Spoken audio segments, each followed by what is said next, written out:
माघ मास की एक ऐसी एकादशी जिसका व्रत करने से पिशाच, प्रेत और भयानक योनियों से भी मुक्ति मिल जाती है। यह केवल उपवास नहीं, यह है भगवान विष्णु की विशेष कृपा का दिन।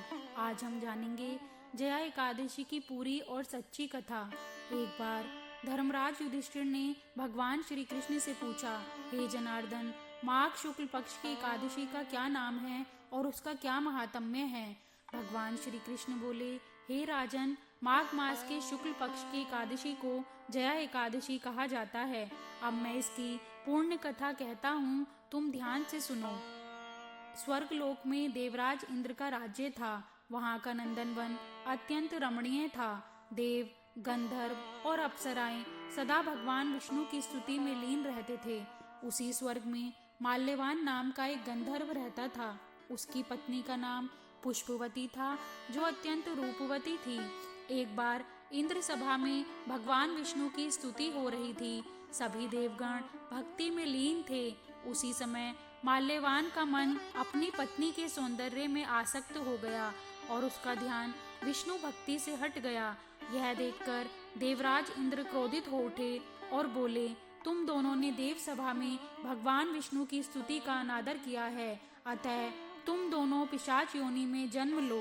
इंद्र के श्राप से दोनों स्वर्ग से गिर पड़े और हिमालय के निर्जन वन में पिशाच बन गए। उनका जीवन अत्यंत कष्टमय हो गया। भूख, प्यास, भय और पश्चाताप से भरा हुआ वे दिन रात केवल दुख भोगते रहे। कुछ समय बाद माघ शुक्ल पक्ष की एकादशी आई। उस दिन दोनों को कोई भोजन नहीं मिला और वे दिन रात निराहार रहे। ना उन्होंने किसी को कष्ट दिया, ना हिंसा की, ना कोई पाप कर्म किया। इस प्रकार अनजाने में जया एकादशी का व्रत हो गया। रात्रि के अंत में भगवान विष्णु के दिव्य दूत वहां प्रकट हुए। एकादशी के पुण्य से उनकी पिशाच योनि नष्ट हो गई और वे अपने पूर्व दिव्य स्वरूप में प्रकट हो गए। क्षण भर में वो दोनों बैकुंठ लोक को प्राप्त हुए। भगवान श्री कृष्ण बोले, हे युधिष्ठिर, जो मनुष्य श्रद्धा से या अनजाने में भी जया एकादशी का व्रत करता है, वह सभी पापों से मुक्त हो जाता है और अंत में भगवान विष्णु को प्राप्त करता है।